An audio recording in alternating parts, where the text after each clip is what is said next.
Yeah. There we go. That's the spirit. That's the spirit. Well, how do I improve on that welcome? But anyway, welcome to everyone to our May 2021 meeting. And it's good to see everybody, and appreciate everybody's efforts on the interim report, which of course has been an issue just in terms of getting it done and getting everything pulled together. But I believe everybody's comments and thoughts and the like, and the conversations I've had with people since the last meeting, I think all that is bound up in there. And so we'll get a bit of an update later. But I did want to thank everybody again for the efforts, because it was great to have the subcommittees work done, and they did a lot of work which helped the whole commission out. And I also want to thank Elizabeth and Jasmine as well for their efforts. So without any further ado, I will note one thing. We were going to approve minutes today, but there was a technical issue, so we'll have those for the next meeting to approve, and plenty of time to look them over.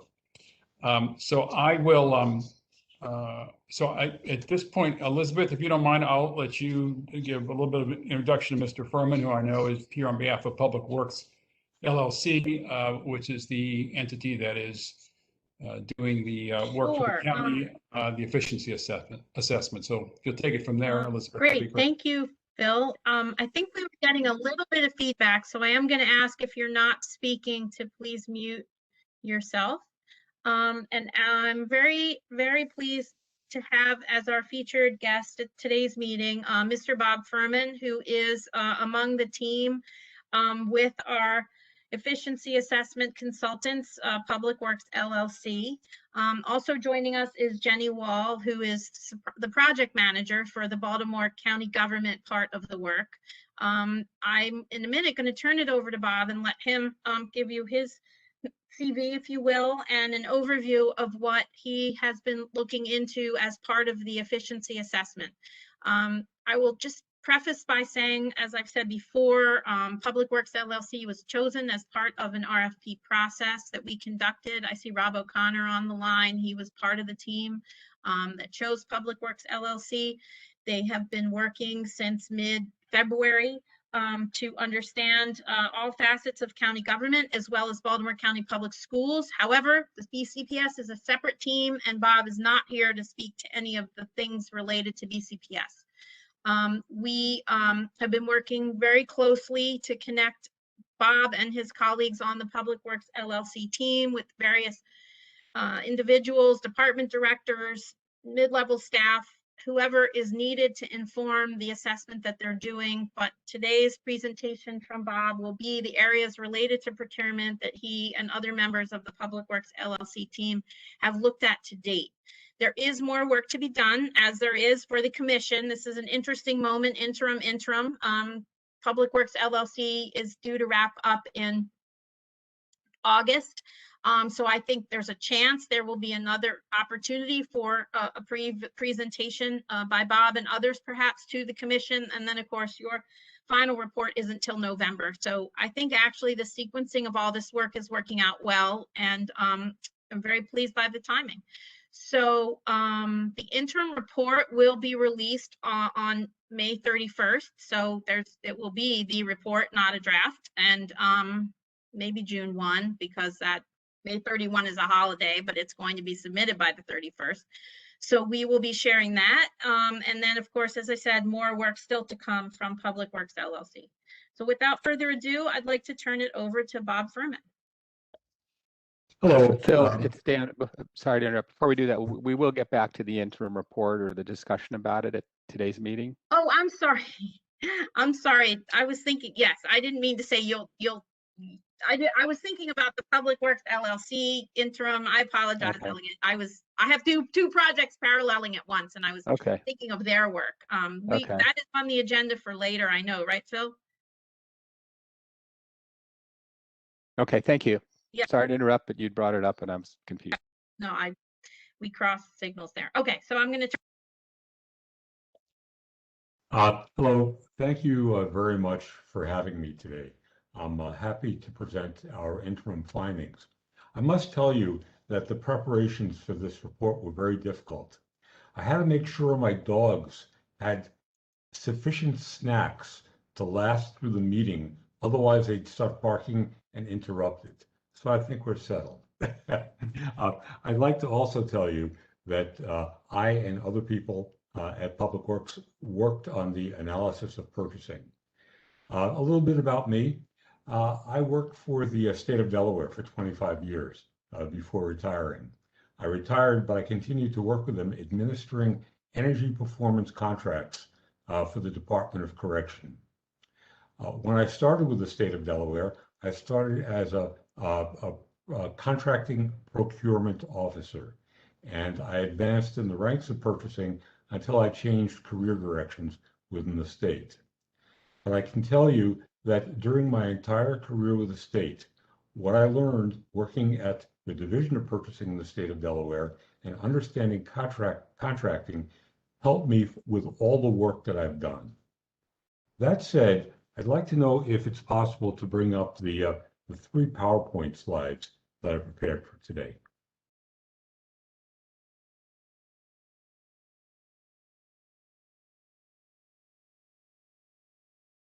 Very good. Thank you. When I started reviewing the recommendations that I'd like to talk about, I decided to go back and take a look at a few statistics that pertain to purchasing this fiscal year. I took a look at the operating budget for FY 2021 and determined that there are approximately $225 million appropriated to various agencies in the categories of supplies and materials and contractual services that probably go through purchasing. If you take a look at the appropriated personnel budget, purchasing has 10 buyers. They also have approximately 900 master agreements on the books. Currently, the ratio of master agreements to buyers is 90-1.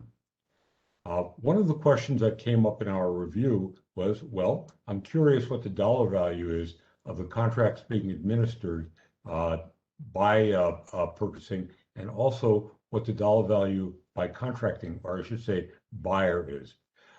Those bits of information are still being determined. It's more difficult to obtain than one might think, but I can tell you that Rose Butler is extremely proficient at what she does, and she's working on providing that information. Also, 2 bits of information that I think play into, or at least require some thought as everyone moves forward. The first is that all contracts, $25,000 and above, require county council approval, and all agency purchases of $2,500 and above require the approval of the purchasing manager, in this case, Rose Butler. I think that those issues will be important to consider as you develop your recommendations and move forward. What I'd like to do is move on to the recommendations that we formulated. That's the next slide. I have to tell you that these recommendations are interim. They are not our final recommendations, but I'm willing to bet that most, if not all, of the recommendations will make it into the final report.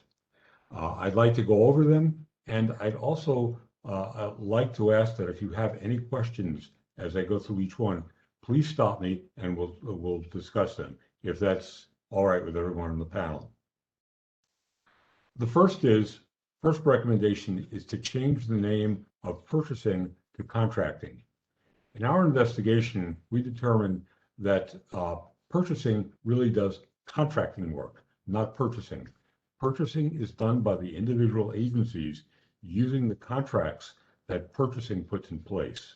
The nomenclature is just the nomenclature of contracting is better reflective of what the personnel do to actually make it possible for agencies to use the agreements and purchase the supplies and materials and services that they need. Hand in hand with that is reclassifying buyers as contracting specialists or contracting officers. I think that will help you or help the county attract a different type of employee as time moves on. Do I see a question? Yes, this is Peter Richkus. Bob, thank you so much. Oh, you're welcome. My subcommittee talked about changing the name also, but in my experience, which includes public procurement, I felt that procurement was a better term because it includes purchasing, it includes contracting, it includes verification. So why would contracting, and also the professional organizations that support people in the industry in public procurement are referenced by the term procurement, not contracting? Well, it depends what organization you look at, but I must tell you that your suggestion is completely appropriate and completely valid. Purchasing is not the right name for the organization. Procurement would absolutely positively be a right name too. You can call the organization more than one thing. I use the term contracting. It's what I'm familiar with. Procurement is a perfectly good name, and it certainly gives a clearer indication what the organization does and what its goals are. I just wonder if some kind of coordination should be part of our discussion, but thank you for answering my question. You're welcome. I'd be happy to change my recommendation because personally, I can certainly agree with that, to call it a procurement organization. Well, just to chime in here, because I did, as you know, a few minutes ago, confuse the two interim. You can tell why. I think the reality is that the commission's interim report will come out very shortly and then can inform where it's agreed upon. And I think there'll be much agreement from what I've seen, can inform the next set of recommendations. And so the synergy should continue on through the next 3+ months. So we're in good shape, I think. Good. As I was, we were starting to talk about the employees who work for what is now purchasing, that they should probably be reclassed from buyers to contracting specialists or contracting officers. Now, if the organization is called procurement, they could be called procurement officers or procurement specialists, just to make sure that that their titles are in line with the organization that they work for. But either way, it's a more professional designation, and it's more indicative of what the employees and the organization does. Next, I recommend that purchasing, contracting, or procurement implement spend analysis into the allocation of work among purchasing, contracting, or procurement staff. I believe that's necessary to try to direct the most effort at the agreements and contracts that are most complex, have the possibility of producing the most savings, and require the most amount of work to put in place. It may be too that differences in experience among procurement officers may really require that higher value contracts go to them for execution and preparation. Next recommendation is to consolidate purchases among county agencies and reduce the number of similar master agreements. If you take a look at the list of master agreements that purchasing puts out, there are many that are similar. And my understanding is that different agencies may have slightly different requirements, and they ask for separate master agreements. I think that an agency with a procurement agency with more status among using agencies would be able to work with the agencies and develop a contract that work for multiple agencies instead of just one. It makes sense to avoid the duplication of effort, and also to combine either a material or service acquisition into one contract as opposed to multiple agreements. Next recommendation is to negotiate. I'm sorry. Yes, I'd like to ask a question around that. Sure. Within that recommendation, while it would, what we would call, I would call bundling a contract, if it was basically brought up, what was your analysis or opinion on taking making that contract larger, but then being able to unbundle it within a large contract so that there's more opportunity for minority and women-owned firms to be within that? Because while I understand as far as the purchasing and, you can consolidate makes sense, at the same time, if it ends up being where it's so large that only larger firms can bid on it and the smaller companies can't, then that defeats the purpose. So what's your sweet spot to make that work? That's a good point. And quite honestly, I don't have the answer.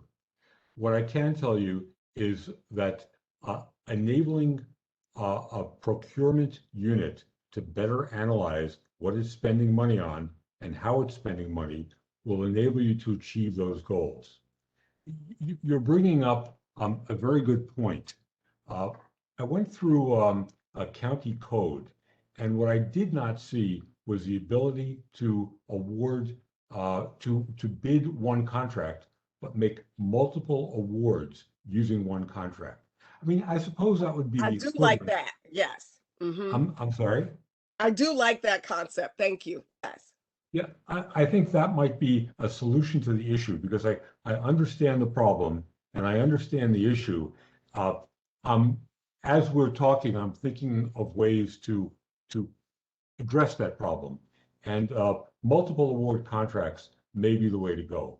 If that's not possible for one reason or another, then in fact, dividing contracts up among different master agreements. And by the way, I'm using the term contracts and master agreements pretty much interchangeably. I'm used to using the word contract, but really the master agreement is the contract. But so let me mention this. The county does have, at least I know in information technology, a multi-award contract. So it is possible. okay. But you have not seen that yet, is what you're telling me. I went through county code.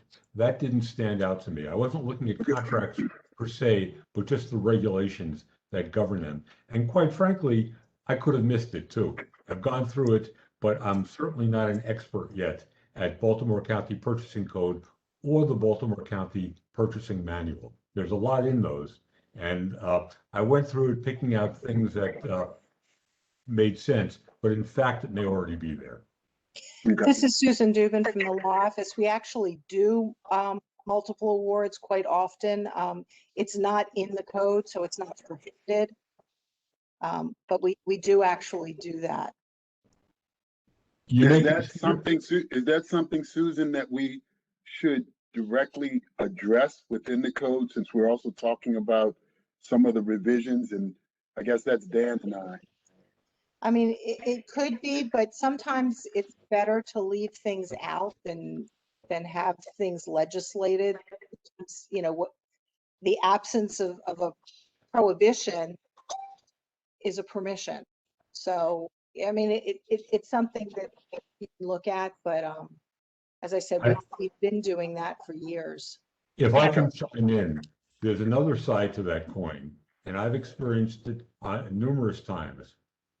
If an agency is not specifically permitted to do something, sometimes bidders will challenge what an agency does and basically say, you can't do that. It's not in code. So in my experience, the best way is to have the code, the county code, as flexible as possible to allow awards one way or the other, but the ability to answer a protest that yes, we can do this. And this is Rose, I just wanted to chime in and mention that multiple awards, you will find that language probably in our purchasing manual more than the code. For that reason you just mentioned, is that the code is more flexible and the purchasing manual provides a more in-depth detail of the procurement process. So If it's in Probably. if it's in the purchasing manual, which takes precedent over code, you're correct. fine. Everything is set. Nothing Yep. has to be done. Okay. Well, as So that- everybody here knows, that our purchasing manual takes precedence over the code. It's a Yeah. flaw in the, and we hope to fix that. But it's the But way it just in case you exists. didn't know that, Mr. Furman. I'm Yeah. sorry. I'm Is sorry. there, with that though, is there a way, while it's like that for the IT contracts, how do we ensure that that multiple award is put in other contracts if we're going to quote rebundle these? And I'm not, that's not a discussion for today. It's just one of those questions to write down and talk about later. And I'm looking straight at Scott and Dan, because we say, oh, we can do it, but we can do it, and then doing it is two different things, and then we'll end up with the issue later. So I'm really asking that question to put it on a table, talk about it later with Dan, Scott, and Rosette, and in the purchasing Yeah. department, Thank- because that thank can you. be a problem. Actually, thank you, Carla. And when we have that conversation, I'll be able to give a little bit more detail, because it is being done, and we do run those contracts through Carla's MBWBE team. So yeah, we can talk about that in the side conversation. It may not be as big of an issue, once we talk about it a little bit more. Okay, but my statement is not, you're running it through the MBE piece, but I'm talking about the multiple awards, because it could be multiple primes. Prior to getting into the MBE part is what Mr. Furman was mentioning. So that's why I'm asking, and Scott said the IT does it. And so we're talking about multiple primes, and then within that you have MBE goals that you have to meet. I know that happens a lot in the aviation industry on those long contracts, that they do it a lot there. So I just want to make that clear.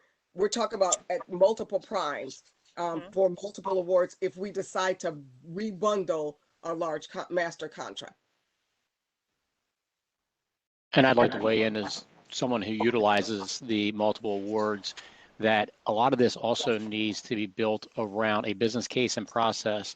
So I agree that we should be taking a look at every contract, and can it and should it be a multiple award? Because making something a multiple award just for the sense of making it a multiple award can actually cost the county more money, because you create inconsistencies in whether it's a service or whatever.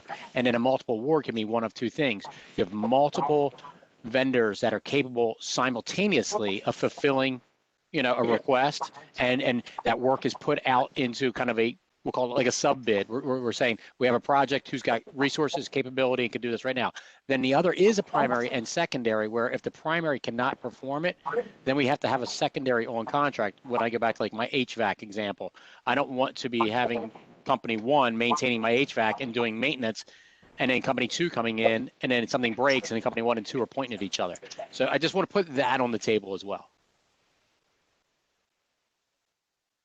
Yeah, I agree with you. It has to make sense. Yes. Should I go to the next point? Yes, please do. Okay. Our recommendations include that a higher proportion of request for bids be done with negotiation, essentially request for proposal. You can generally get a better price, better terms and conditions if you include negotiation into the finalization of the contract. Next is assign a higher importance to price when structuring requests for proposal. Even though negotiation is involved, weighing the price significantly can produce a better price up front. Yeah, but as say address that, it also opens the door for a little bit of hanky-panky going on. Yeah. So I don't agree with that, but okay. Yeah, initial price can be very different than the final price you end up with. Can I ask what you mean? Maybe I didn't explain myself properly. unless you're negotiating on the equal terms with all the bidders, just negotiating with one bidder and not all the bidders, it doesn't seem right.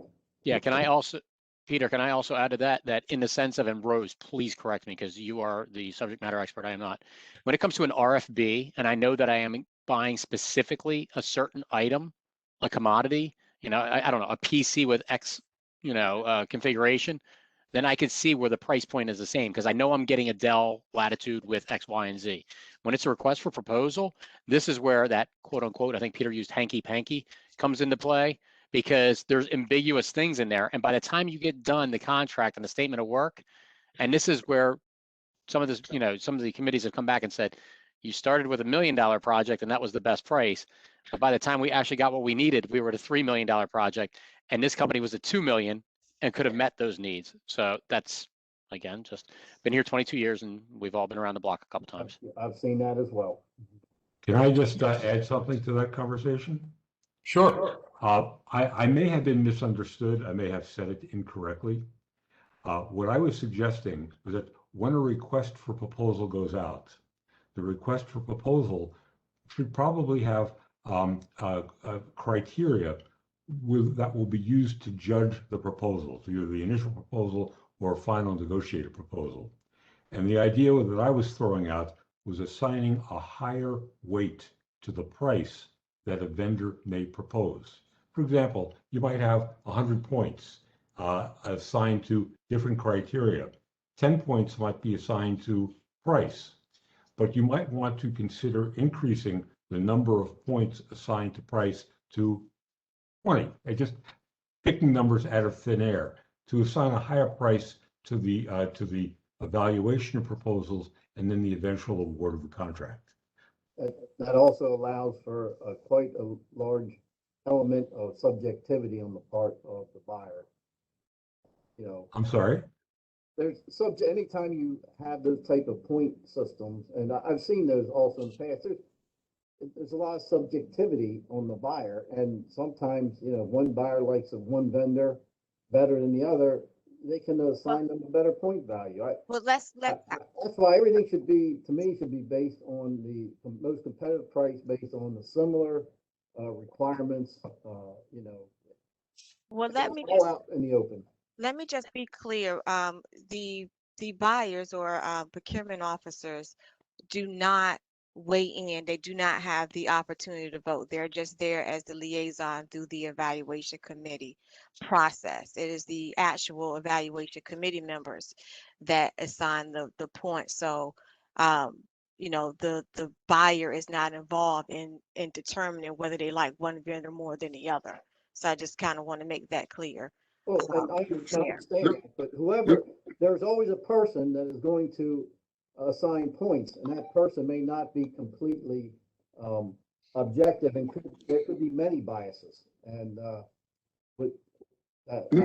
guess don't that's, agree with it. yeah. Let me ask this question, because normally in those cases, we're talking about not one person, but if you're doing an RFP in Baltimore County, it's generally reviewed by a panel. Is that Correct. not correct, Rose? You are correct. And we Okay. normally keep that panel at odd numbers. So yes. Sorry. All right. And then the other thing is, I wanted to make sure I understand the recommendation, is to increase the number of procurements that go through RFB versus RFP. Is that the recommendation? Just the opposite. RFP, increase the number that go through a formal request for proposal versus a request for bid. Okay. Yes. And in that, you talk about increasing the importance to price. What about, and this is just one of the trends I see, social economic impact assessments? That can be certainly included at your discretion. I was only commenting on one aspect of an evaluation.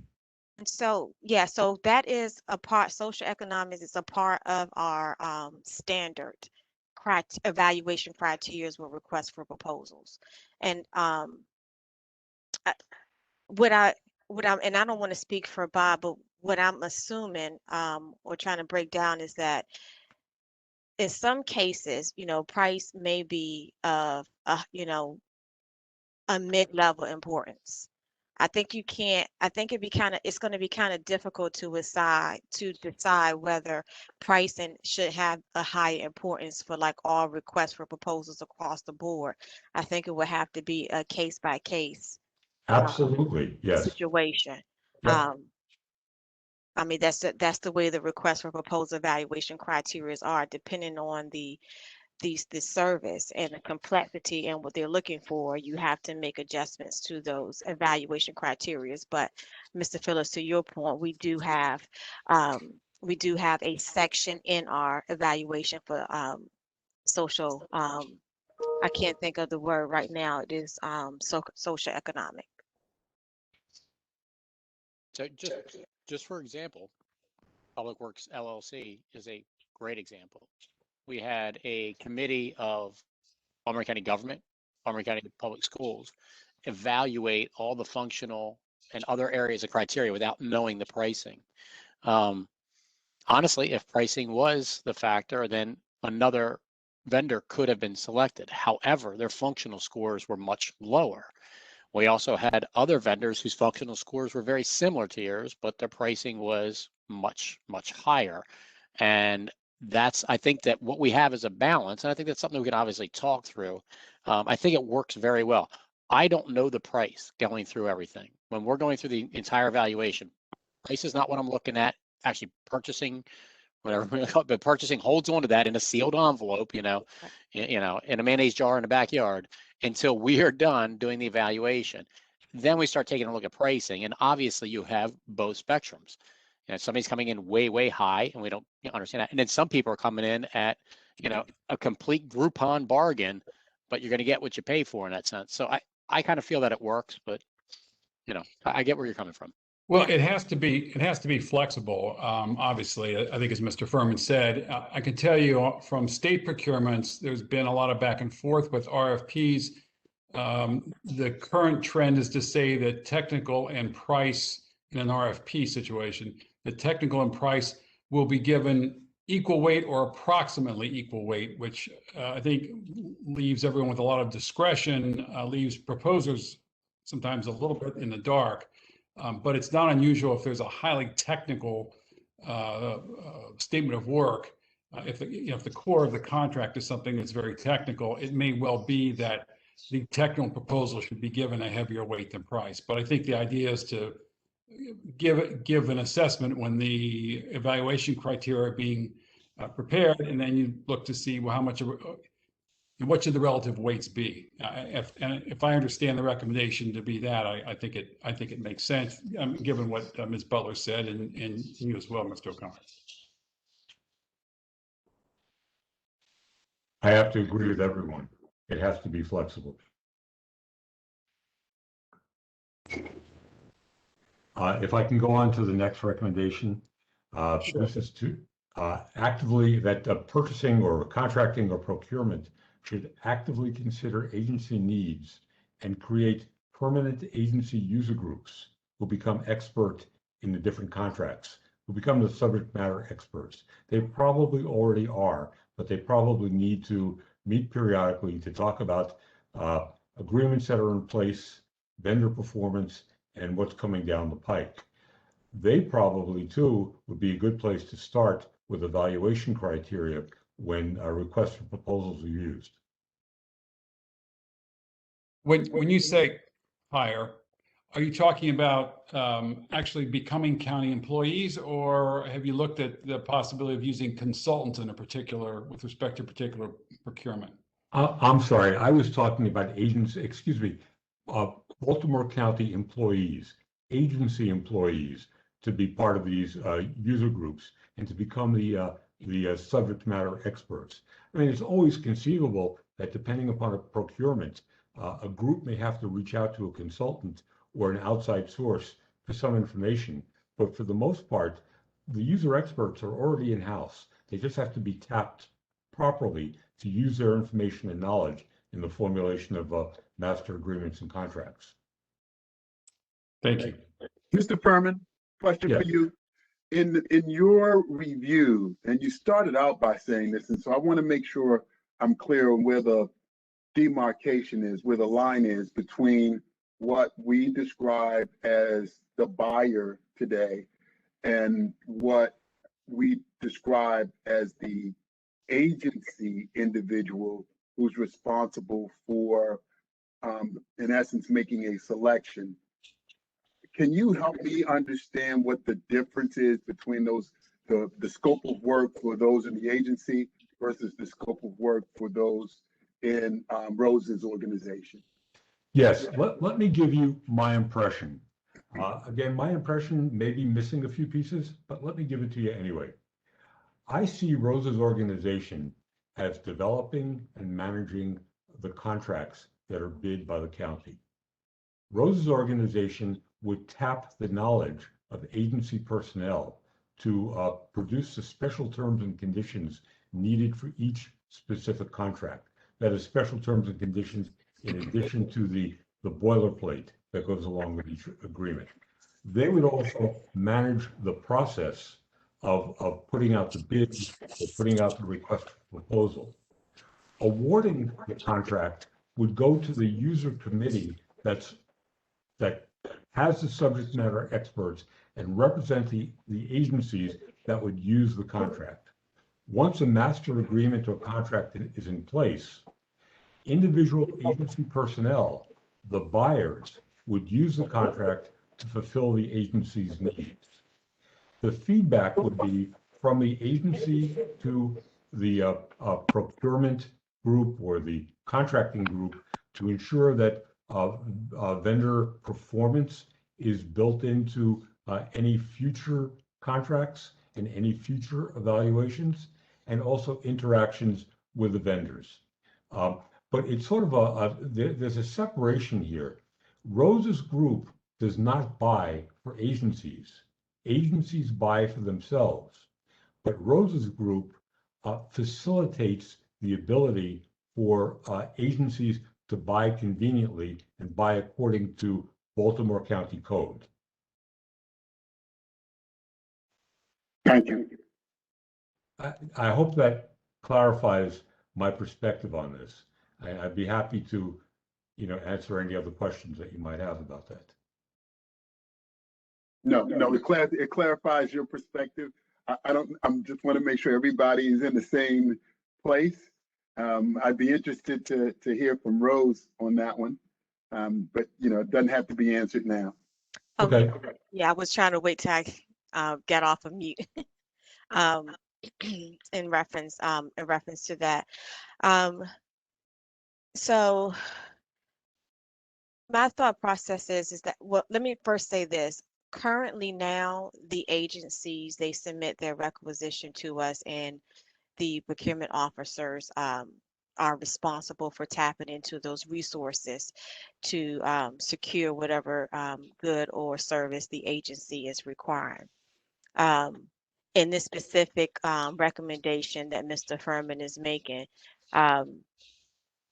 I envisioned when I saw it that it would be something where the agency users will probably be more involved on the small purchasing role than, just kind of bringing them into what I thought I heard the award process, towards the end.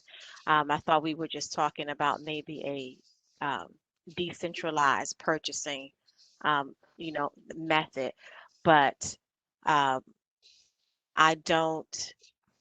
not quite, following the concept, to be quite honest, of how, the agencies or these user groups, will, play in any beneficial to the purchasing program as described. And that may just be me. I'm just not following I may not have that explained it. recommendation. And Phillips, let me know if I'm wrong. I'm not following. I didn't quite follow that. That's kind of why I asked the question. So, Mr. Okay. Furman, maybe you have to help us out. Yeah, sorry Yes, about that. maybe I didn't explain it well. In the way I envisioned it is that the user groups would advise procurement or contracting in the formulation of contracts. I believe, it's my belief that procurement must solicit the input from the using agencies as to how to proceed with the contract. But once a contract is in place, the agency would use its personnel to actually make the purchases against the contract to meet the needs of the agency. It's my understanding that groups external to purchasing or contracting or procurement help to make the awards, and they would continue to do that. Whether they are part of the user groups or not, that's something that would probably need to be worked out internally within the county. But I think our thought processes are pretty much parallel on how this would work. I think, unless I'm not explaining myself. Yeah, I want, so right now, I mean, we do, the purchasing procurement office, they do rely on the subject matter expertise from the agencies in the development of the scope of services or specifications, because we don't have that, subject expertise in the office. So that's what the departments do. So we work closely with them in developing that in the solicitation package. Once the contract is awarded, the agencies, like for example, property management, they will assign a designated project manager to that contract, and that project manager will be the one that will have the daily, one-on-one contact with the vendor, just making sure that everything is being done in accordance with the agency. So it sounds like what I just heard you describe is what we already kind of currently do, right now, in reference to having the agency user group being that subject matter expertise for us in developing our solicitation and contracts.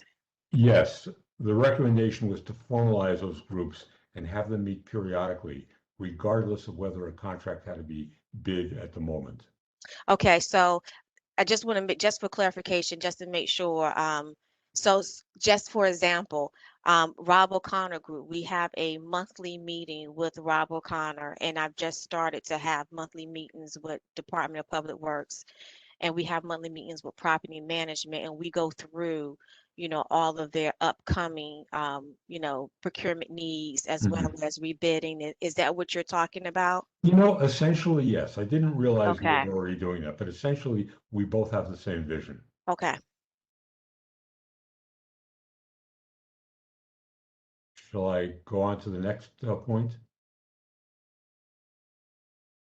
I believe that the procurement organization should encourage staff to pursue professional contracting or procurement certifications.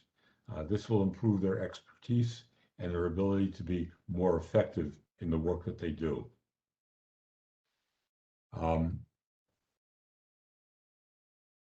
I spoke to Rose about this, and we talked about increasing the training of agency personnel in the use of master agreements. That is, how to use them and also how to provide feedback to procurement in terms of vendor performance so that it can be rolled into future actions. Systematize the collection and utilization of vendor performance information from using agencies. Mr. Furman, I'm sorry to interrupt again. I just want to kind of go back to the higher experience, contract and procurement experience. Sure. I got a quick question was, do you plan to provide some samples of, the type of experience you think that the contracting or procurement officer would need? Like, for example, should they, be required to have a certain number of years in working in procurement? Should they be required to have, certain licenses, and is that substitutable, with the years of experience? I would just be interested to kind of know, like, to break down that type of experience that you think or that you would recommend that the contracting and procurement officer should have. That's a very good question. And I think we need to talk about that a little bit more. And yes, that can be included in suggestions within the recommendation. Are there also some best practices that relate to the number of procurement professionals? And I know you still have to get some of that data, but the number of procurement professionals based on the number of procurement transactions and the dollar value of transactions. Have you seen that in your other work? Yes, that information is out there and we will include it. Okay. That's a really good point. Another recommendation is to implement reverse auctions for certain commodities. You will have to examine what commodities make the most sense and also whether or not you can do that yourself or have to employ a consultant that has a platform to do that. I'm curious if anyone has been involved in that in the past, the reverse auction process. I have in a previous entity, but with the state of Maryland. Our company has. And, honestly, we don't like it. We probably won't be involved in it again. I'm sorry? Our company has been involved in that reverse auction process. We didn't like it, and we probably won't be involved in it again. I'm curious, what was your experience with it? It's an auction. People get excited and somebody ends up bidding lower than what they really should or want to. And it becomes a frenzied atmosphere. It's not the kind of, it's not conducive for good bidding and getting the best price. Oh, the county would certainly get the best price, but then when the low bidder decides that he bid too low, then there may become an issue. Yes, so those are issues that have to be addressed ahead of time. Typically, bidders are pre-qualified before the reverse auction, and typically too, it's done online as opposed to in person to avoid that frenzy at the end. It's still a frenzy. Yeah, it is. It's just like eBay in reverse when there's something that somebody wants. But it's a suggestion. It's out there. You certainly don't have to use it, but it's just a suggestion as a potential method. It may be worth trying. It may not be. You'll have to decide that. May I just ask, Rose, if the current version of eMaryland Marketplace is enabled for reverse auction? You know, Peter, let me check into that. I'm going to log on real quick and see. I don't think so. I just had a meeting with a group meeting on eMaryland Marketplace yesterday, but I don't believe so because last time I checked with the state of Maryland, I think they did a separate contract for reverse auction with a company called, let me look on Public Surplus. So let me take a look at that real quick, Peter.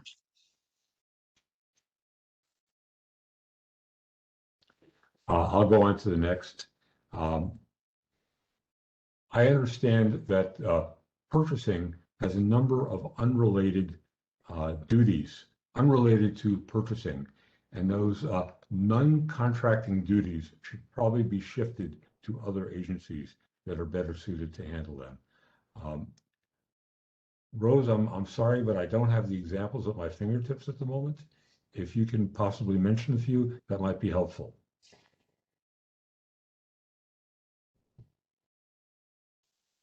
I'll go on to the next one. I'm sorry, I have to find my mute. I have like 3 screens going on, so my mouse is everywhere. Shifting non-procurement, non-contractor duties. So some of the non-procurement, non-contractual duties kind of lead back into, I think, one of your other recommendations before, but just having that very defined line of contract, administration after the award. What is the responsibility of the agency and with the responsibility of the procurement department? A lot of things can be handled, at the agency, level if there are, very small, minor disputes or, if there are timelines involved or reports and things of that nature, that it should not be the responsibility of the procurement officer to track, any type of timeline, delivery time, or report criteria that was a part of the contract scope of services. That is something that should go over to the agency, and they should be able to take that on. But sometimes we're pulled into those very administrative, let me say, type functions that really theoretically are not a part of the procurement process after the award. Rose, I generally agree with you, but I was under the impression, and again, maybe I'm wrong, that there were some functions in your agency that have absolutely nothing to do with contracting or purchasing. Maybe I'm mistaken, but that's what I was talking about initially. Oh, please go ahead. Would that include disbursements, Rose? Yes, that would include, thank you for that. Yes, that would include disbursements, accounts payables. We do have that, we have that function. So that is very, very difficult. Another thing is P-card. Even though P-card is a purchasing format, I feel like that still needs its own separate unit, because we do have folks that are in dual roles, and that should not be. But one of the most things is the disbursement area that should probably be underneath accounting versus purchasing. Thank you, Peter. I was so busy looking for your reverse auction and trying to answer Bob's question at the same time. And I should have had the notes up in front of me, and I don't. I apologize. Thank you. The last two recommendations. One is to increase spending limit for agency heads. It's my understanding that any delivery order that exceeds $2,500 has to go to Rose for approval.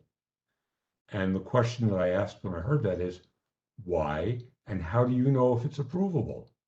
It seems to me that if an agency head has responsibility for their budget, for their appropriation, they should be responsible for approving purchases higher than $2,500.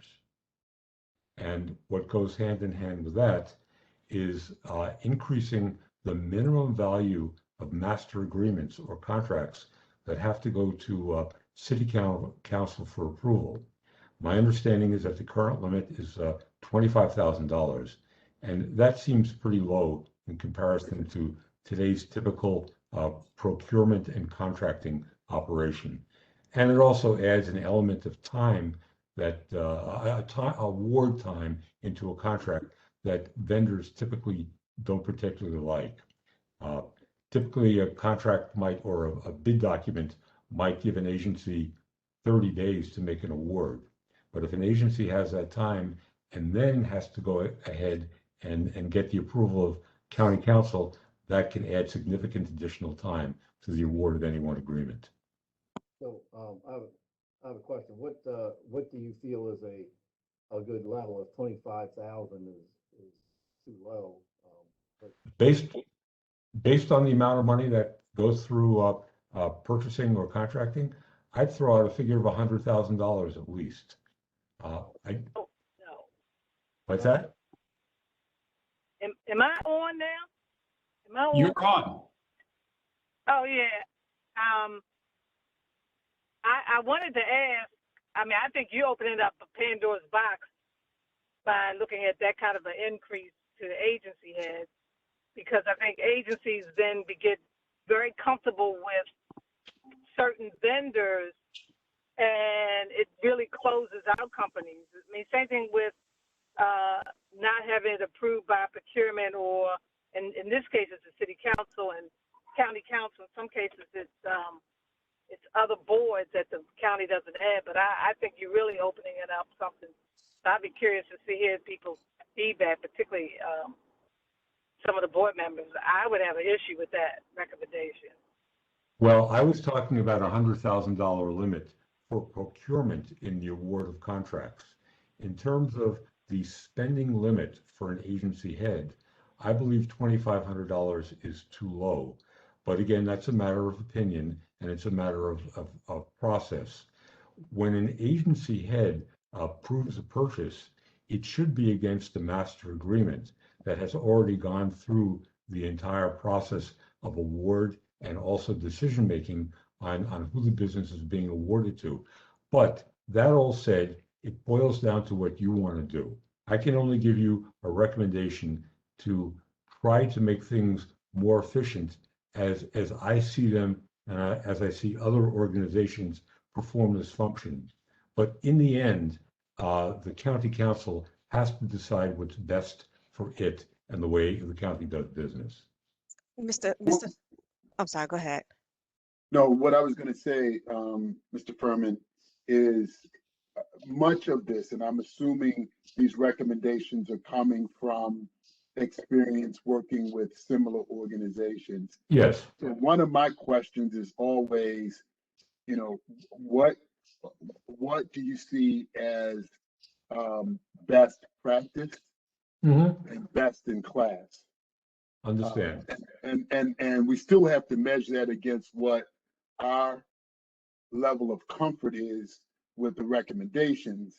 But if you've got some other examples as you're making these recommendations of what is happening at counties or municipalities of similar size, similar budget, that would help, I think, to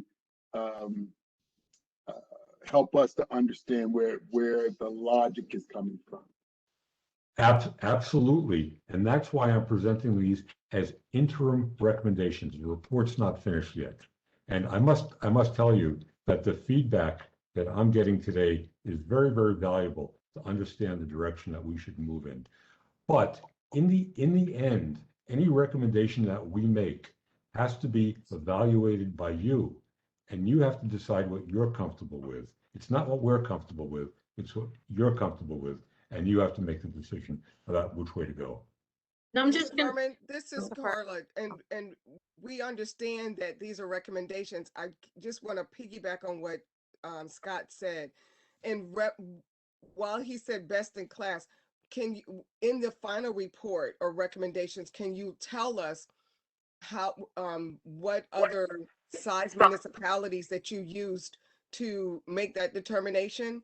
Absolutely. Okay. Yeah, just so we know, I'm sorry, jurisdictions of your size A, B, and C versus, someone that's a lot larger jurisdiction or even smaller. Because when you started mentioning those, I started thinking about what the levels are in the work that I do at the federal level. And then that made me think, well, what are the levels that occur at state agencies? So then when Scott mentioned municipalities, we really need apples to apples as opposed to apples to oranges. So absolutely right. Thank you. And Mr. Furman, if I can piggyback on Mr. Phillips and Carla with the last two bullet points, if we can kind of also break down, dollar or I guess agency limits for purchasing things that's already on contract. Because, I just want to make sure I think, that's one of the key things missing here is that we're talking about, or I guess I remember Mr. Furman mentioned delivery orders, and delivery orders are coming from already, awarded contracts. Yes. And so, theoretically, we're approving, a delivery order for something over 2,500 for a contract that's already been approved, either by the CAO or by county council. So I think that, we need to take that in consideration when we are looking at the spending limits and breaking that up to why is the delivery order coming to purchasing for a contract that's been awarded. That makes a lot of sense. That clears up a lot. Okay. I must tell you that when you ask the question, my perspective is mostly with state governments. And the number is appropriate to smaller state governments, but we will come up with an appropriate number based on similarly sized organizations. Mr. Furman, it'd be helpful to the extent that there are other counties, and again, I'm going back to Scott's idea of best, sort of best in class. It would be helpful if in your firm's background or experience, you have an entity where procurement best practices in a similar sort of jurisdiction. If you've got something to pass on before your final report, we'd be interested in doing it, because one of the things we're going to be doing in the next 6 months is looking specifically at best practices, which is why it's very helpful to have your presentation today. But if there is information or someplace you can direct us in the meantime, we'd sure appreciate having that information. Absolutely. Yes. I'll see what I can do. And Great. to piggyback on that, your recommendation of increasing the dollar amount that requires county council approval is in the county charter. So any change to that will need to go to referendum. So the more information we can provide to voters as to why it makes sense to do that, the better likelihood we'll have of being able to get that approved. Understand, of course. Understand. I think given the time, I know there's one more page on your PowerPoint, Mr. Furman. If you wouldn't mind turning to that now. Absolutely. We can go through that very quickly. Bill, I'm sorry to interrupt, but I was waiting for something and I'm going to ask it now. Go ahead. I didn't see anything on that list about pooling of purchases with other counties, with large organizations, with the state. In particular, I've brought up to this group purchasing health insurance through the state, which is allowed by state law, could save a lot of money, provide better insurance, but it could be any number of different things. Yep. And I didn't see any recommendation there about piggyback purchasing or pooling with other entities. I must tell you, you already do it. That's why the recommendation is not there. Should you expand it? Possibly. You have to take a look at the contracts that are out there. But I believe that Rose does a really good job of finding those contracts and piggybacking when appropriate. Well, I would urge you to take a look at House Bill 1400 from 2018, which allows the county to purchase health insurance, a big ticket item, on top of the state health insurance plan, which would be a great efficiency, both in terms of quality of care and savings of money. And Rose, I would ask you to do that. I've been asking everybody to do that since about 2018, and this county has not responded. You know, I just personally, I agree with you completely, but I don't think that falls into Rose's area. Well, whoever's area it is. Understand. Absolutely. All right, let's turn to that last. Scott, did you have a question? No, I'm fine. Okay. Would you go ahead, Mr. Furman, please, to the last slide? Thank you. I'll make it quick. I just did a thought exercise. I was curious what you might be able to save by increasing the stature and the experience and the breadth of the current purchasing organization. The information that I have is interim. It's based on calculations that I did myself, and it involves the 2021 budget. But based just on supplies and materials, it looks like there's about a $226 million spend in FY21 for supplies and materials and services. So I thought, well, you know, if purchasing or procurement can influence the purchasing of half of that, the total universe of funds that might be influenced would be about $112 million. And if procurement was able to save 3% on that spend, the annual savings would amount to almost $3.4 million. And the point of this slide is just to say that increasing the capability of the procurement organization that puts out master agreements has a potential to save a significant amount of money for the county. These are not hard numbers, but it's just representative of what's out there. And that ends my presentation. Bill, if I could just go back again to the pooling. Mr. Furman, I'm going to ask you to I know we're doing pooling. What I'm asking is are we doing it as efficiently as we could? A lot of the things on that list you have, the county is in fact doing. The question is, are they doing it as efficiently as they could? And that's really the question that I would have for you, and hope to get a response at some point. That's a good question. Able. And I will look into it. Thank you. Peter, do you have a question? Yes. Since we're traveling along parallel paths, it's not a surprise that some of the questions we've asked are the same or similar to the ones that you've asked.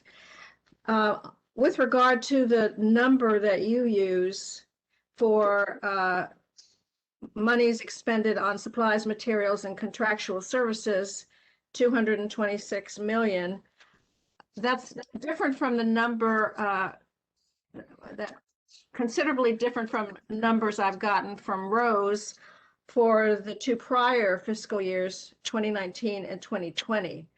So between us, Rose, and your efforts, I think we should define what is or isn't included and just verify that number. I will That's do that. Yep. Thank you. You're welcome. I'm sorry, Rose, what did you say? I just concur with Peter and say I will coordinate those efforts between the numbers she has and the numbers you have to make sure that all the numbers are correct. Yeah, well, you can't consider my numbers absolutely correct. Just to give you a little bit of methodology, I opened up the 2021 budget and I went through and selected the larger agencies and took their supply of materials and contractual services amounts. I did not include the Baltimore County School District, and I left out many smaller agencies that just had relatively insignificant numbers. And I have to be perfectly honest with you. Could I have made a mistake in the way I calculated those sort of off the cuff numbers? It's possible, but I believe that they're fairly accurate. At the bare minimum, I can just share the numbers that I sent over to Peter. Would that suffice? Mm-hmm. Okay. Thank you. Absolutely, thank you. But again, I wouldn't use my numbers as gospel. I needed just a sort of a rule of thumb or just an approximation based on the budget. So, Mr. Furman, I did have a question before we close out, and that is the timing of what your team is doing for the county. So I understand these are interim recommendations, and I hope the discussion's been helpful to you. I know your presentation and things as well as prepared have been very helpful to us. But what's the timeline with respect to procurement-related matters in the efficiency assessment between now and your contract end date? The final reports are due around the end of July. I don't have the exact date yet, but the project is anticipated to wrap up sometime between the end of July and sometime in August. I understand that you would like to have some more information in your hands for the report that you're going to create. I'm curious when that report is due, because maybe I can help with that in terms of getting you things that you need according to your timeline. Sure. Our final report is due November 30. Oh, okay. Mm-hmm. And actually, as everyone, just about everybody on this on the grid can attest, we will get to the writing of it much sooner than that. But that's the date we are required by the executive order to deliver the final report to the county executive. Is there an interim report due earlier than that? Yes, that's the next thing on the agenda, and yes, that's due May 31st. Okay, so that's coming up. I'm curious, was your question directed at knowing if I can provide additional information prior to May 31st for inclusion in the report? No, that would be interesting, but no, that's pretty much locked down, except for, we'll talk about this in a minute with the rest of the commission, but that's been through a couple iterations, and unless there's something major that must be fixed, I think we're pretty much set given the timing requirements at this point.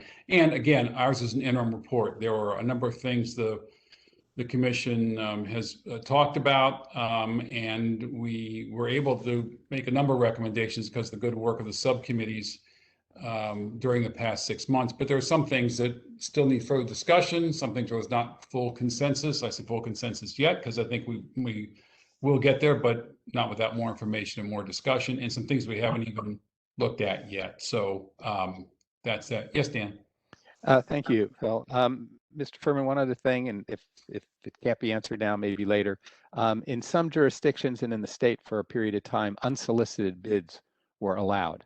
There's pluses and minuses to that, and there have to be protections around it, private I'm property. sorry. Can you explain what an unsolicited bid is? I'm not familiar with that. It was done in the state here for a number of years, and then it basically allows somebody to go to the, basically you're out in the community and people say, well, I can do it, this part of what government's doing better. And then they're allowed to approach state government or county government and say, I want to put a bid on this, or here's something you're doing. It's not up for a bid, but I think I can do it better.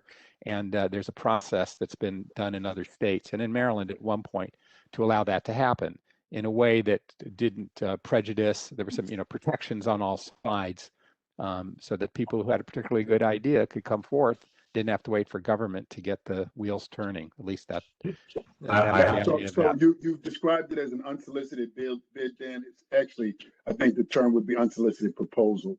Thank you, Scott. Yeah, it would be proposed. The state, I believe, is still doing that. I don't know that any of the local municipalities are still even allowing that. Yeah, the state had some issues with it, and I think the concept, well, what I think doesn't really matter, but I agree with Dan. The concept is a good one. Yeah. But there are all kinds of confidential, proprietary, and trade secret issues that you have to have, and then you get into the question of somebody comes in with an idea, and how do they get to, they get in front, they get first dibs, or are they going to have some leg up? And so it has to be looked at carefully, but the idea makes sense. And in a public-private partnership context, of course, that's what a lot of P3s start at. I just wanted to raise it for the sake of completion, that we have all ideas on the table. I'm not necessarily advocating or for or against this, but I know it exists out there, and I was hoping there'd be some experience that we could learn from, and it's something for us to consider and accept or reject or suggest it. With the issues everybody raised, and thank you, Scott, for clarifying my terminology. Scott's a procurement lawyer. That's what he does.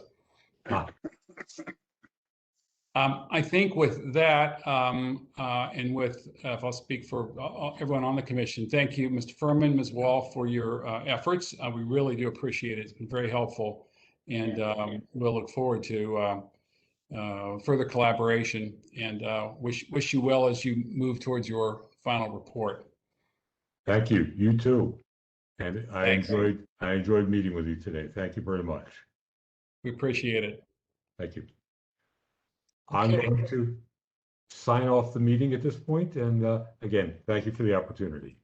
Thank you both. Take care. You too. Bye-bye. Bye.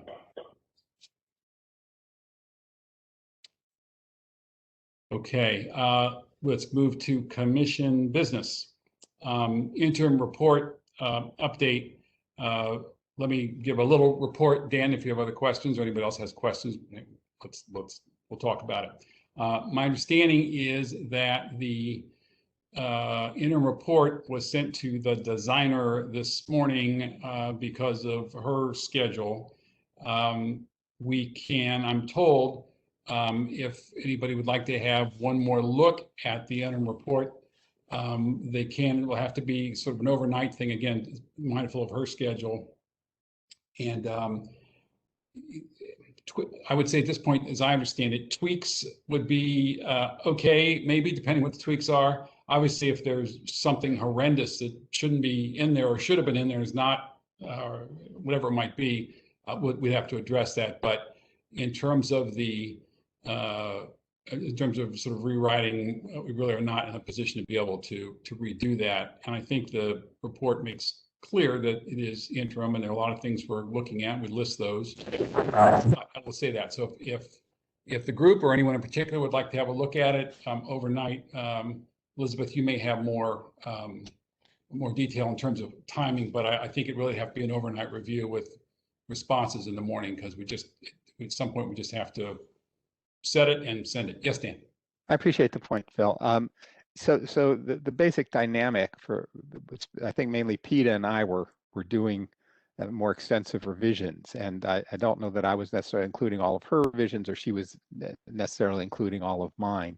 So my question would be, is this final version incorporated everything that she put in, which I basically agreed with, and I hope everything that I put in on behalf of the code revision and sustainability committees that I was part of included as well. There was some, it was just a technical drafting thing. It was not a, Understood. not any substantive concerns. It's just we were passing like ships in the night. And I don't know that any final document has all, it depends which one somebody's working off of, or then are they merging them? Well, here's the thing. I will say, and if I'm wrong about this, it's my fault. But I will say that everything that went in as a basis of consensus, things from your draft, things from Peter's draft, things that have to do with procurement, are in there.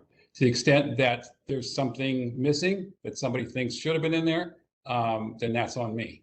But if anybody wants to double check it tonight, they're more than welcome to. But I don't think we can be adding wholesale sections in. But to answer your question, Dan, I will say to you that my intention was the recommendations where we had consensus, those are in. And the other edits that you and Peter put in, again, everything having to do with procurement, those should be in. If there was anything controversial or unclear, then that we all didn't have agreement on, then they'll have to wait for the final report. But that's on my shoulders. But if you'd like to look at it tonight, you're more than welcome to. But just with a caveat. I understand. I'd like to look at it tonight, so I'll put Okay. that in. I know there were some things that were controversial. I didn't weigh in on any of those, at least in the email traffic that I was reading. So the things that I'm interested in sound like the broken record, the pooling of insurance. I'd like the code revision that Mr. Keller, detailed code revision to be added in there. Make sure it's in there it could be an addendum. It doesn't have to be in the text, but it should be there. And Phil, you and I talked about the sustainability. I went over that. A lot of those items are sort of the extra stuff on sustainability should also be an addendum, not in the body. But I feel strongly upon reflection and reading it over that it should be part of that, because it was part of the committee's deliberation. Carla had brought in some experts in solar energy, and we talked about that at length, and those are in there, and most of those do have to do with procurement. I'll grant that not 100% of them have 100% to do with procurement, but most of them do. So I think that because we spent time, we had people come in, we talked with various folks, I think that should be included in the addendum part. And I feel pretty strongly about that. Here's the thing on that, Dan, and I'll be with you 1 second, Carla. I'm with you on that, and there is an appendix, and it talks about sustainability with the kinds of things having to do with purchasing. It's pretty substantial. I will say, and I know for a lot of us, including Carla, eco districts, great idea. I think that's something in the final report we can say, we got information as we were looking at these other things, and this is, this could be worth a study. But I don't see that as our mission, and also we have, I'll use the word luxury if that's the right word, of the final report and hashing all this out, and we will. But there are some things that didn't talk about purchasing per se are not that they won't ever be in some form, but they're not in this one. Well, eco districts might be one, but if we went down that, we're not going to do it now, but went down that list, that extra addendum list line by line, I would say probably 75 or 80% one way or another relate to purchasing directly or indirectly. That may be, I think eco districts, from what I've learned from Carla, is a great idea. It may not be as purchasing oriented as the others, but I hope maybe we get those others in and maybe eco districts in at the end. But a lot of the others, solar panels and green spaces and things like that, definitely have a purchasing component to them. Understood. Carla, did you want to? Yeah, please go ahead. I'm going to bring up something else, but just to piggyback on what Dan was saying, the reason why we put in some things, I think it was around the compost bins and some other things, was because we got that information from the sustainability agents, the young lady, Megan. And it talked about purchasing, like even the recycle bins and things like that, like the city did. So that's why those things were shifted into from the procurement point of view. what I wanted to bring up though is Sure. in reference to when you, Phil talked about what was added, if it was based on a consensus in reference to what was going to be added into the interim report. Peter brought up the whole piece around the insurance and was it the insurance? What was, you know what I'm talking about? It was a controversial piece of legislation of recommendation from the disparity study.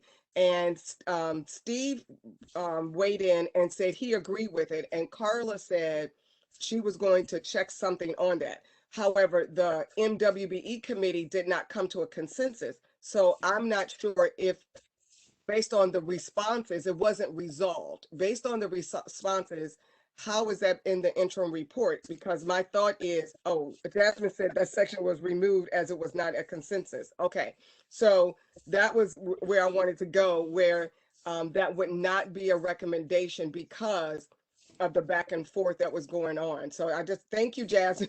Thank you, Jasmine. Yeah. Especially when we got the weigh-in from, I think it was Steve from the agency. Yeah, that's you pointing. What you saying, Steve? Help me You're out. muted, Steve. Steve, you're muted. Yeah, that's actually, I was seconding Pete's motion. Pete was felt strongly about the issue. Right, and because you seconded it, and the fact that it was from the agency side, because I don't have a dog in that fight. I just wanted to make sure that that part was resolved. So Jasmine said it was. We pulled that out, and that's great. Okay, that's all I needed. Thank you. Sure. Sure, of course. And the point simply is that bears further discussion. Just like sustainability is not a closed issue at all. We're going to have the new sustainability person talking to us. I'm hoping, at least next month. And so there's plenty of things still on the table. There are plenty of new subjects, which we've all talked about before, but those we're not saying we'll never sort those out. They're just not ready to be sorted out now. So I'll just add in the short term that the sustainability and code revision recommendations were more consensus of everybody who participated. There was no dissension. Yeah, and you'll see the code revision things in there, and the sustainability having to do with procurement is in there. Yes, Peter. I'm willing to read through it once more. Okay, sure, of course. Anybody else? Yeah, I've got. I think I'm already in there on that one. Thank you. I think you are. Jasmine, are you making a list here? Yeah, it sounds like PETA and Dan want to take another look, so I'll send this draft around in just a bit. Sure. And when would the could the response day be Monday morning? Because no, that'd be tomorrow. I mean, tomorrow. What time tomorrow? What time tomorrow do you close the business? No, I'm going to be the bad guy here. We have a choice. We can have a Word version of this thing, make it look as good as we can in Word, and then present it, or we can have a graphic designer work on it. She's our employee, but her first window for this work closes, tomorrow's Friday. Yeah, it closes about end of day tomorrow. So okay. Just, yeah, I mean, we've learned, Phil and I and Jasmine, we're going to give ourselves all much more lead time in the fall. Just let us know the timetable. Tomorrow could be 8 a.m. It could be 5 p.m. So whatever you think, just be specific what time you want comments back. And if we don't get them back in time, then they don't count. That's all. But you're saying 5 p.m. tomorrow. No, that's her deadline. Ours is going to be 10 a.m. So she 10 can a.m. do tomorrow. Okay, that's Okay. 10 a.m. It is. Thank you. And Jasmine, I think Commissioner Plackey would also like to look at it. Am I right about that? Yeah, Yeah. sure, I'd take a look. Okay, great. Okay. All right. Can we get an update about the survey? So I've scheduled a meeting for mid next week to go over it with comms, just to make sure everything looks good with them, and then we can move forward with getting OIT. So if you all have email lists that you would like it to go out to, I think if everyone could spend their time consolidating those in whatever way, I believe Excel will be best. We can have OIT send it all to those addresses at once, or folks could email it out themselves. Yes, Peter. Would you make sure that Would you make sure that the commissioners also receive the surveys, just so we see what it looks like from the outside looking in? Oh, yes, of course. Mhm. And what I would ask also, Jasmine, is if you'd send, whenever the county is ready for the lists that any of us have, would you send an email reminder and give everybody a little bit of lead time, I should say, so we can get those in? Will do. And yeah, it won't go out until I get whatever you all have. So don't worry about us sneaking it out. I'm just, now that we got the report semi to bed, we can shift to this.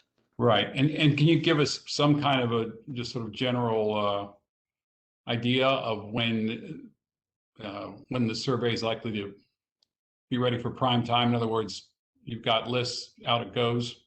Yes, because we also want to, I also want to talk to them about what other things they maybe have going out that might hit the same groups, because we don't want to overwhelm them with surveys. So that's also part of our conversation. Okay, well, if you can update us, that would be great.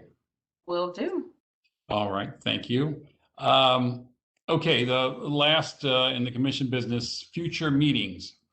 And there was a little bit of discussion of at the start of this meeting, or at least as we were gathering, and I've talked to a number of you separately about the timing to switch to in-person meetings. It's pretty amazing that we've done all this work for the last 6 months and we've only met virtually. But I wanted to see if I get some idea today how people feel, how comfortable they would be meeting in person. It would be a large room, not somebody's small windowless conference room. Our next meeting is June 10. I don't know if people feel that's too soon. I don't know if the county is ready for that or not.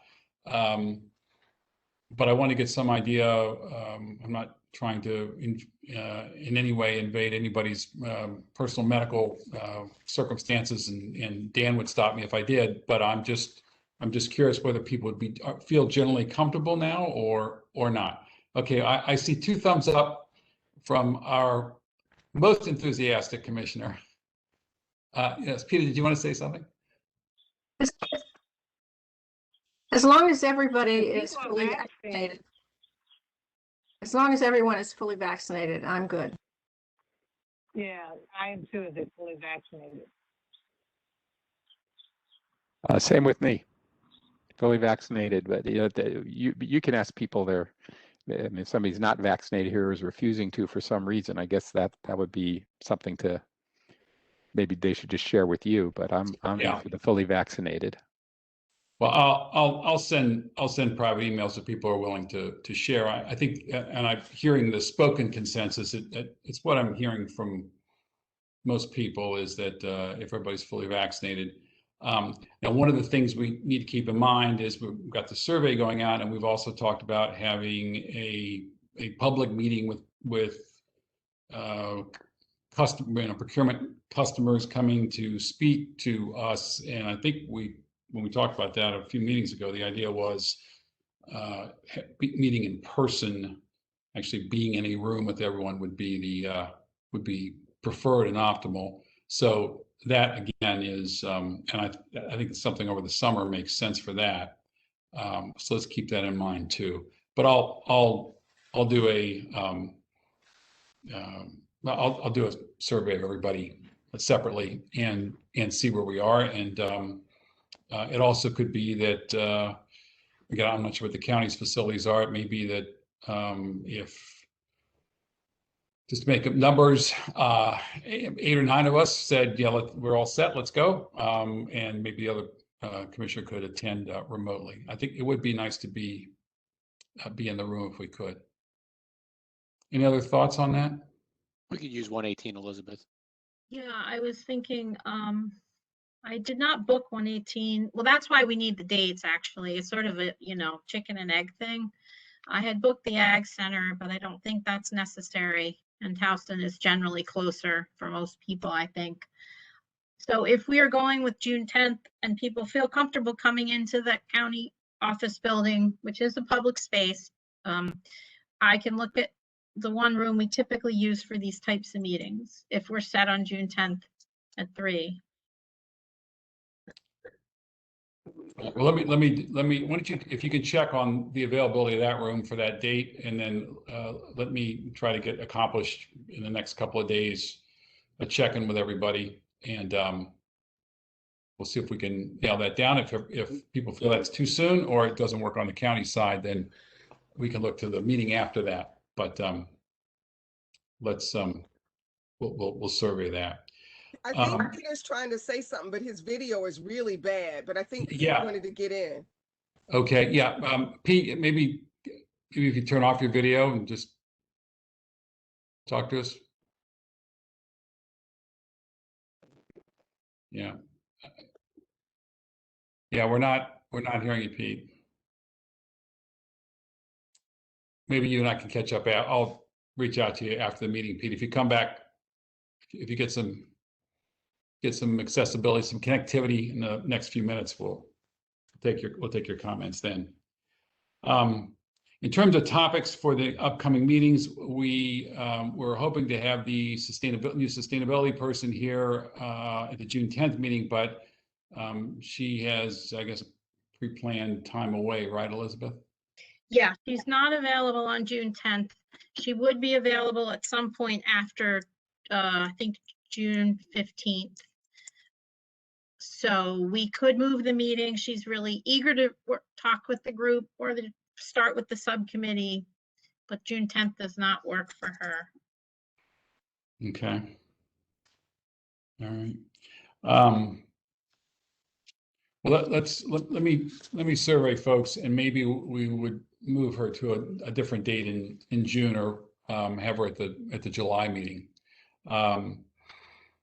We have the best practices piece is still something that we need to look at, and I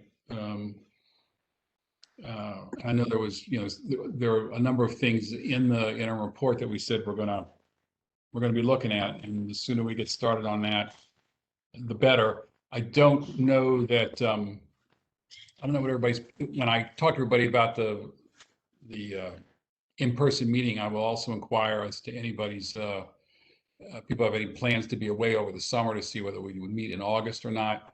I'm just mindful that given what the efforts to get the interim report out, that we're going to need to really want to be ahead on the final report. So I think the next 4 months, we really need to get our work done so we have plenty of time to write the report. Pete, you're back. Did you want to say something? Oh, now you're muted.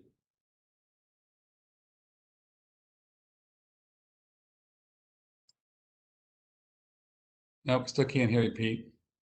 I'll tell you what, you and I'll catch up afterwards. Okay. All right. Anybody have any thoughts? Elizabeth, I don't know if there was anybody else you had on the potential agenda for next topics or next meetings. Any thoughts anybody else has? I mean, I know it was mentioned when Bob Furman was speaking about benchmarking, and indeed across the entire efficiency assessment project, they are benchmarking. What I didn't hear was in the procurement context, other than his state level experience, what benchmarking might be useful. I'm wondering if we should ask someone from the National Association of Counties.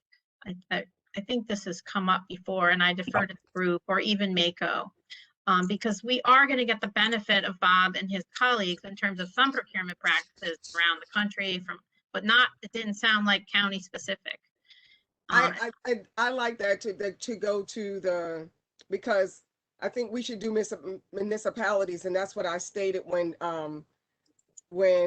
Scott asked about comparable jurisdictions, best in class, and best practices. And I think we're only going to get a better result if we go municipality to municipality versus county to state.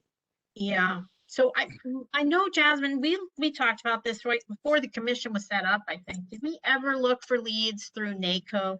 I just don't remember. I followed up this week, so I Okay. can make some calls tomorrow.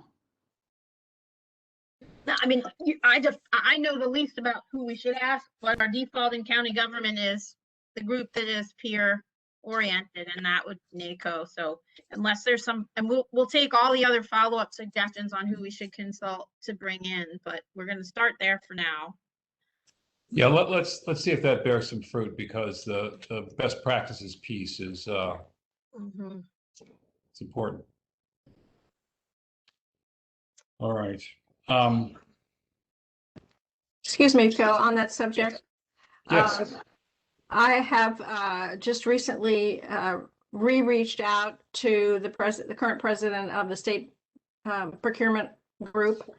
And Stacy had mentioned a couple of jurisdictions that she would hold up as leaders in good governance. And I think that was part of Jasmine's follow-up to that. Well, that list is being compiled also for the efficiency assessment group. You know, what are the best county peers on across dimensions? Knowing whether they're really models for this is another level of research, which, Jasmine, maybe that's a follow-up with Bob before you do, say to him, can you look at these places that our CAO has recommended as generally relevant peer jurisdictions and see what their procurement, if they're a model or not, because we don't want to invite anybody who isn't a best practice, I don't think. Right. But And thank you for that reminder. Yes, thank you. But I would say this, great to see what Mr. Furman has, but to the extent that there are other resources, the couple that Peter suggested, let's check those too. I think that would be helpful. Let me get this informal survey done. See, right now we're set for June 10. If we end up moving that because we get the sustainability person in, or but I'd kind of like to keep June 10, and I'd really like to see if we could do best practices if we can't have the sustainability officer in. So once we get the report finally to the designer, I think if you guys have a few minutes to check on that, Elizabeth and Jasmine, that'd be great. Yes, Peter. We had also talked about, and Stacy had mentioned, getting feedback from the trash hauling contract, snow removal contract. She had a work group going on it.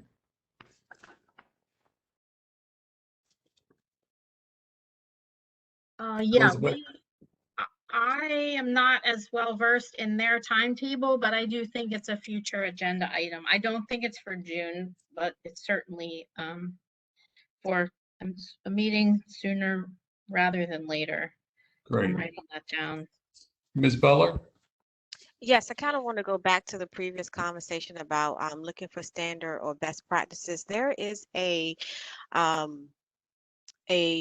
company that facilitate an award called Achievement of Excellent Procurement, the AEP award. And on that website, they do provide, a great benchmark of standard best practices in the procurement field.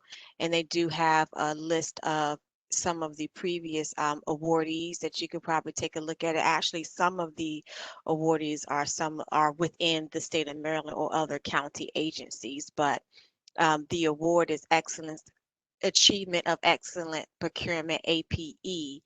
And that is a really good, to me, that's one of the recommendations for a really good benchmark, because they have in their application process, they have a list of tasks or practices that they deem to be standard, best practices in the field. So just wanted to throw it out there if anybody wanted to take a look at that. Great. Good. If you have whatever information you have on that, Ms. Bella, if you forward that to Jasmine, because she's sort of pulling all this together, to Jasmine and Elizabeth. Will do. That'd be great. Thank you. Yes. Bill, I wanted to raise the topic we've talked about having a truly public meeting. I mean, they're all public, but really inviting input. And we had always said that we would wait, maybe now we're in person. So I don't know that definitely June 10th feels too soon, but I think it's something we should put on the table and plan for such an event. No, I agree. I'd be interested to know what other folks think, but I'm thinking July should be, would be a good target for that, because August people are away, and when we're in September and October, we're going to really need to be sure that we've gotten our covered all the things we want to cover for purposes of the final report. Well, I'd like to note that we just floated having Jen Iosa come for the July meeting. Mm-hmm. So would we want to have her on the, I mean, we could split it obviously, but if we wanted to devote a large part of the meeting to public outreach, we may need to push it to September. Yeah, well, my thought on that is that I think I'm interested to hear what other people have to say, but my thought on the we're calling the public meeting where the public comes to speak to us should be devoted just to that. And that may need to be, we'll have to see, that may need to be an evening meeting, I'm not sure. Given the interest in sustainability generally, I'd like to hear from her sooner rather than later. And so if we, again, my preference would be that at the June 8 meeting, we have, we have to get some kind of a presentation about best practices from like jurisdictions. And then I would have the sustainability officer in either at the end of June or at the very beginning of July, and then maybe that public meeting is a second meeting in July.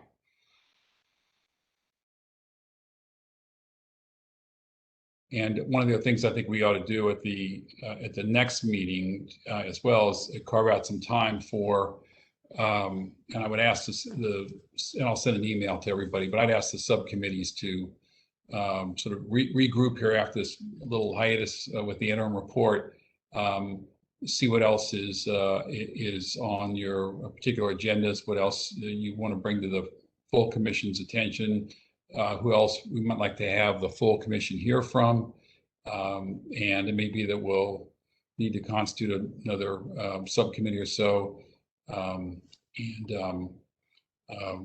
Commissioner Jones needs to be introduced to a subcommittee, so I'm going to be talking to him about that, and we'll take it from there.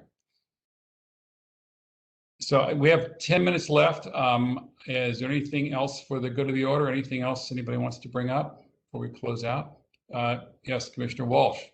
Mr. Chairman, just Yes. one thing for us to consider. I know Jasmine was going to work on the survey and sort of the logistics of all that. I think we might just want to, we can talk about it next meeting, I guess, but just the timing of that, when that's going to hit, how long it's going to take for the data to come in, when, and that's probably, I don't know whether that's a subcommittee or whether that's all of us being able to look at the data, digest the data, and really draw conclusions from that, because I think that's going to be a really important piece to outside stakeholder input into the way county procurement is perceived right now. So I think it's a real important piece that's going to need some effort, and sort of the timing of those pieces we should probably talk about once Jasmine gets her hands around what she needs to. So just want to put that in everybody's mind.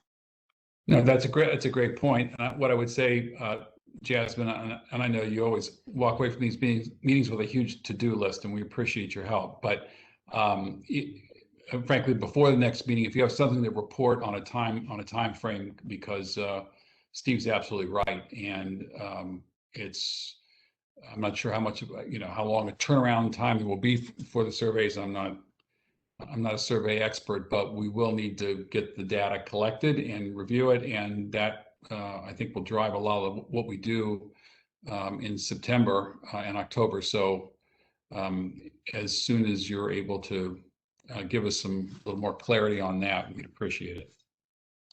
Well, One other thing.